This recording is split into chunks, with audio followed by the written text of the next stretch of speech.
ये वीडियो बहुत जरूरी है, ध्यान से देखना।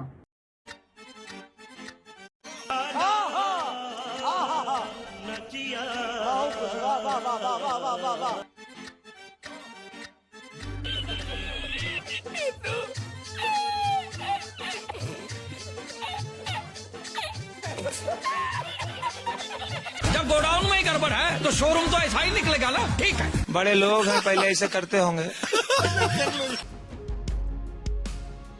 सबके घरों में आजकल एक गाना बज रहा होगा, मौका मौका मौका मौका।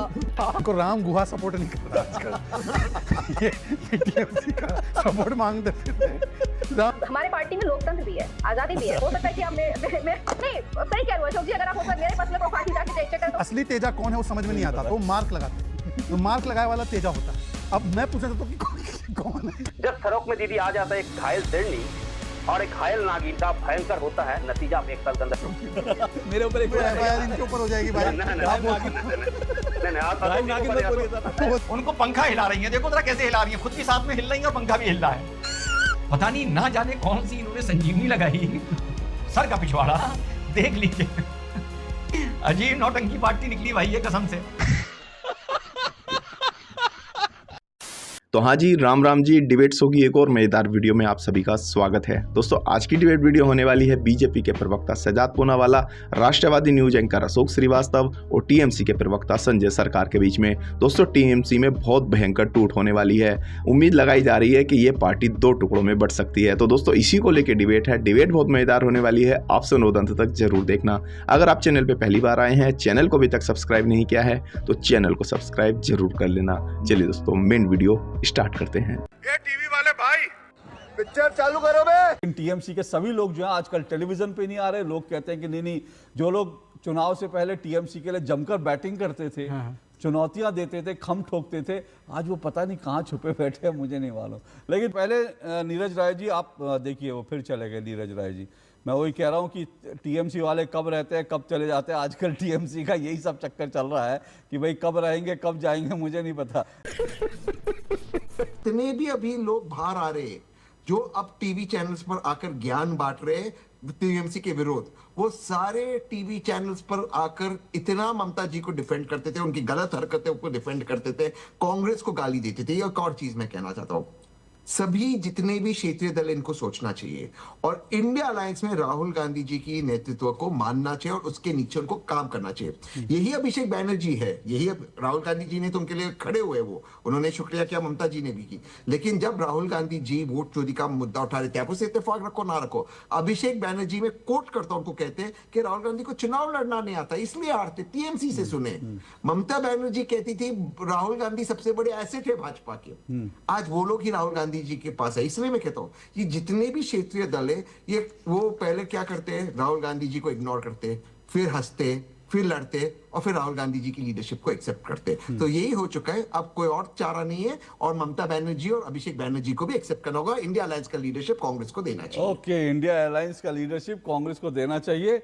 मैं सोच रहा हूँ आजकल जितने भी कांग्रेस के लोग हैं या कांग्रेस के समर्थक हैं, राहुल गांधी जी के समर्थक हैं, उन सबके घरों में आजकल एक गाना बज रहा होगा, मौका मौका मौका मौका। ये आप लोगों को लग रहा है ये हमारे लिए बहुत बढ़िया मौका है राहुल गांधी जी को नेता के रूप में स्थापित करने का, क्योंकि ममता बनर्जी का जो हश्र हुआ है, सब ताली बजा बजा के डांस कर रहे हैं। शहजाद जी, मौका है भाई ये तो राहुल जी के लिए। बाकी टीएमसी कहाँ जाए कहाँ नहीं, इससे कोई मतलब नहीं। घर में नहीं है खाने और अम्मा चली भुनाने, इनको राम गुहा सपोर्ट नहीं कर रहा आजकल। ये टीएमसी का सपोर्ट मांगते फिरते, राम गुहा सपोर्ट नहीं कर रहे। राम जी का सपोर्ट है ना राम गुहा का सपोर्ट है, राम गुहा का सपोर्ट है। राहुल गांधी जी सबके साथ खड़े, वो एक राष्ट्रीय लेवल के नेता है और उनके नेतृत्व में हमें लड़ना चाहिए बीजेपी के खिलाफ। बाकी क्षेत्रीय दल आए और अब देखो टीएमसी वाला जुड़े ना जुड़े, अशोक जी मैं आपके गेस्ट कोऑर्डिनेटर को बोलता हूँ डीएमके वाले को जोड़ दो।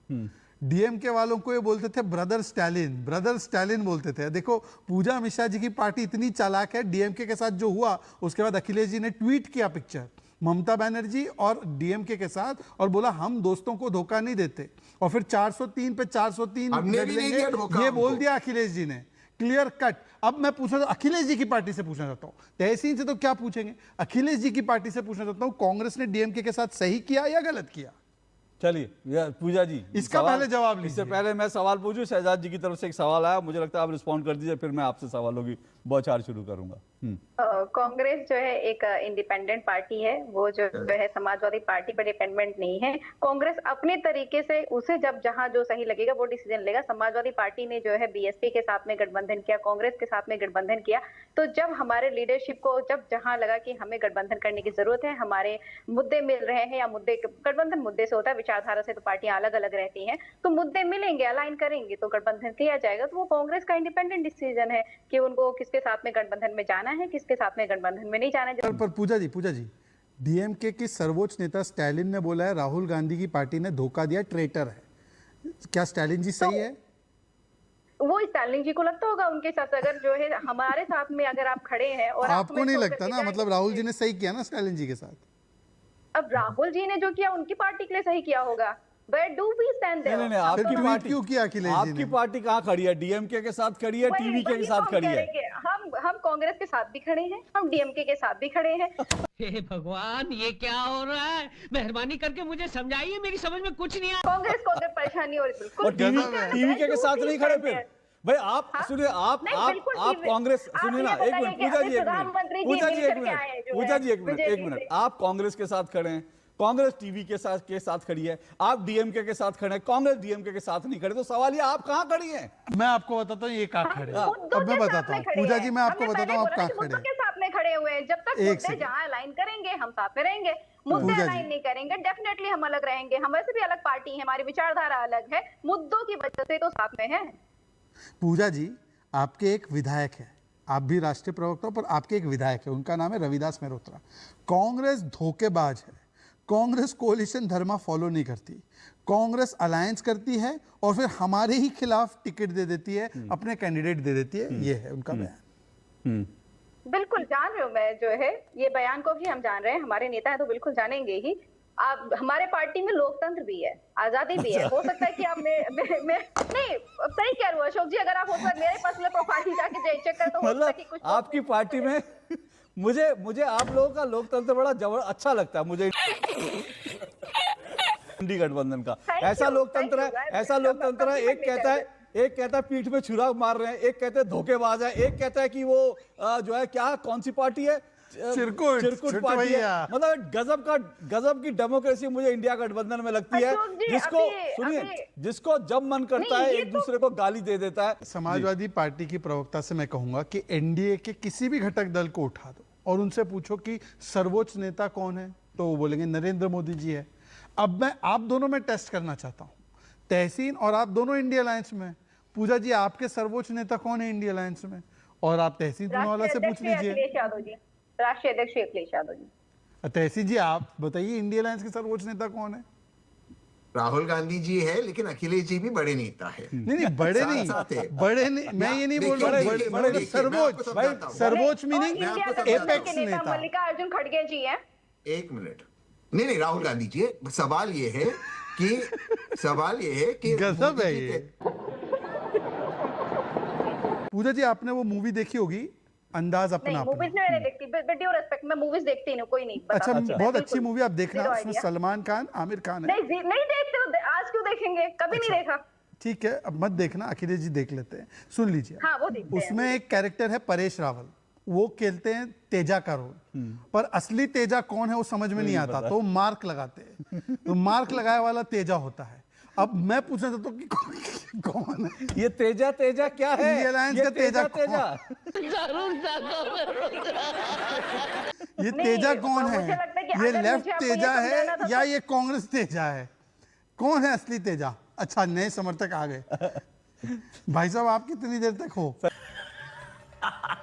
आजकल टीएमसी के सपोर्टर्स को मुझे लगता है जब वो टीवी पे आए तो पहले उनको जो है दिया जला के उनकी आरती करनी चाहिए, क्योंकि बड़ी मुश्किल से टीवी पर आते हैं। तो मुझे लगता है जब टीवी पर आते हैं तो उनको जो है पूरा मान सम्मान हमको करना चाहिए, क्योंकि बहुत कम बचे हैं जो टीएमसी का सपोर्ट करने वाले हैं। जैसे टाइगर्स गायब हो रहे थे एक समय में हिंदुस्तान से, अब तो वापस आ गए। उसी तरह से टीएमसी के जो सो कॉल्ड टाइगर्स थे वो जो है गायब होने लगे हैं इस देश से, उनको बचाने की जरूरत है। आप उनमें से एक है। सजाद पूनावाला जी को हम एक चीज बताना चाहते हैं, जो जाने चाहता है पार्टी से जा सकता है, बिल्कुल जा सकते हैं। मैं आपको बताता ये कुछ आंकड़ा बता, हमारे 60 विधायक और 20 लोकसभा का सांसद और 6 राज्यसभा का सांसद, लाइन क्लियर कर दिया। भारतीय जनता पार्टी में नहीं, इसको बोला है तुम अलग से मुख्य विपक्ष पार्टी बनो और हमको साथ में रहो, तुमको ईडी सीबीआई हम कुछ नहीं करेंगे, उधर रहोगे तो हम ईडी देंगे, सीबीआई देंगे, एनआईए देंगे, इनकम टैक्स देंगे और स्टेट पुलिस के एसटीएफ देंगे, सीआईडी देंगे, स्टेट पुलिस भी दे देंगे साथ में। कहां जाओगे आप, रहोगे क्या? जो डर गया वो मर गया, वो चला जाएंगे, कोई बात है। मैं आपको बताता हूँ 96 में मेरे साथ बहुत बड़ा भयंकर घटना घट गया था। आज शायद हम तस्वीर बन के रह जाता था। चल बस, रुलाएग है क्या? मलाई चल जाता है ना, कोई चाटने के लिए भी नहीं आता है, चाटना तो दूर के बाद थूकने के लिए भी नहीं आता है।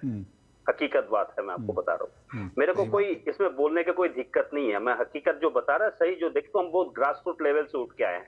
मैं एक ऐसा था 91 में जब यूथ कांग्रेस करता था, मैं मेरे स्कूटर बेच के चूना खरीदने पड़ता था वॉल में चुनकाम करने के निशान बनाने के लिए। हम लोग उस टाइप का कार्यकर्ता में है, तो हम लोग को क्रीम से कोई मतलब नहीं है। आज देखें दीदी को रैली में हजारों को संख्यक में आज आदमी जुड़े हुए थे। मेरे पार्टी में महाराष्ट्र जैसे सिंबल की भी जरूरत नहीं है और क्या बताता है दूसरे कुछ की भी जरूरत नहीं है। मेरे पार्टी का सिंबल ममता बनर्जी है और नेत्री भी ममता बनर्जी है, पार्टी भी ममता बनर्जी है।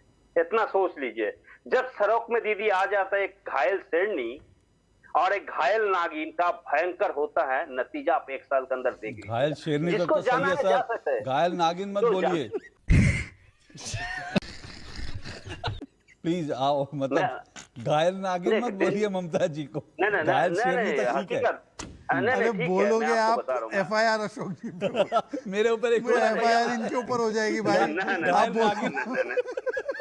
घायल नागिन मत बोलिए सर। वो सब बैठे बोलेंगे अशोक जी के शो पे ममता जी को नागिन बोल दिया। जरा नौटंकी का लेवल देखिए। ये क्या हुआ?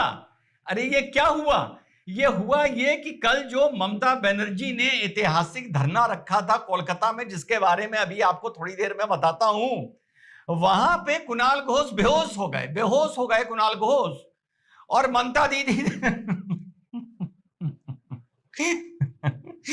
अजीब नौटंकी पार्टी निकली भाई ये कसम से। तो ममता दीदी भीड़ के बीच में खड़े होकर उनको पंखा हिला रही हैं। देखो जरा कैसे हिला रही हैं, खुद भी साथ में हिल रही हैं और पंखा भी हिल रहा है। को कल्याण बनर्जी का किस्सा याद होगा जहां उसके सर पर एक गुम्मा दे मारा गया था, याद है? जिस पर मैंने वीडियो बनाया था कि कभी ऐसा सीन देखा है कि किसी आदमी के सर पे गुम्मा लगा हो और वो गिरते गिरते फोन पर बात कर रहा हो, मैंने फोन अपने कान के पास उसने दबा रखा हो, तो सर पे गुम्मा लगा था। ध्यान रखिएगा इस बात का, ईटा जिसको बोला जाता है। तो साहब अगले दिन जब धरना हुआ तो उस धरने में पहले तो ये जब अपने घर लौटे धरने के उस पहले वाले ईटा लगने के बाद, ये तब की तस्वीरें हैं, सब सर्वर फटा हुआ था इनका। पता नहीं ना जाने कौन सी इन्होंने संजीवनी लगाई। अगले दिन धरने में जरा इनका पिछवाड़ा, आई मीन सर का पिछवाड़ा देख लीजिए। क्या नौटंकी है यार। इस नौटंकी के लिए इनके ऊपर मुकदमा होना चाहिए। मतलब 24 घंटे में पता नहीं क्या बूटी लगाई कि बिल्कुल खोपड़ी इनकी ठीक हो गई।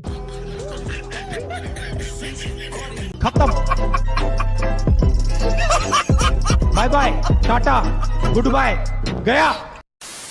तो दोस्तों इस वीडियो में इतना ही। अगर आपने वीडियो अंत तक देखी है तो उम्मीद करता हूँ आपको वीडियो पसंद आई होगी। वीडियो के बारे में आपकी जो भी कोई राय है कमेंट्स करके जरूर बताएं। वीडियो को अंत तक देखने के लिए आप सभी का बहुत बहुत धन्यवाद। ऐसी मजेदार वीडियो देखने के लिए चैनल को सब्सक्राइब करना बिल्कुल ना भूलें।